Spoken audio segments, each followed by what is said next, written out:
ბეტონის დამცავი ფენა არის ერთ-ერთი ყველაზე მნიშვნელოვანი რამ მონოლითურ კონსტრუქციაში. დამცავი ფენა არის მანძილი არმატურასა და ბეტონის ზედაპირს ან ბეტონის ქვედა ნაწილს შორის და ეს უბრალოდ ფორმალობა არ არის. თუ ეს ფენა ძალიან პატარაა, არმატურა იწყებს ჟანგვას, ჟანგი ფართოვდება და ბეტონს შიგნიდან ხსნის.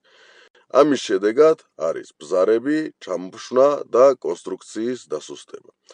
თუ ფენა ძალიან დიდია, არმატურა უკვე არ მუშაობს ისე, როგორც უნდა მუშაობდეს და კონსტრუქცია კარგავს გამძლეობას.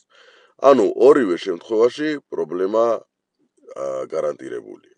მაგალითად, საძირკველში დამცავი ფენა ჩვეულებრივ უნდა იყოს მინიმუმ 40-50 მილიმეტრი. ფილებში კი დაახლოებით 20-30 მილიმეტრი.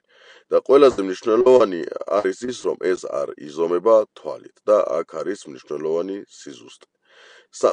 სამშენებლო ეტაპებში ასეთი დეტალები ძალიან ბევრია, რომელიც აუცილებლად უნდა იყოს კონტროლის ქვეშ. ამიტომ ტექნიკური ზედამხედველობა დაგეხმარებათ თავიდან აირიდოთ ესეთი პრობლემები. გამოიწერეთ ჩვენი გვერდი, აქ ვსაუბრობთ მშენებლობაზე მარტივი ენით, რაც შეეხება ჩვენთან თანამშრომლობას, გამოგვიგზავნეთ PDF ფაილით თქვენი პროექტი, დაგიწვით ხარჯთაღრიცხვას და გამოგიგზავნით ჩვენი სერვისების საფასურს. დიდი მადლობა ყურადღებისათვის.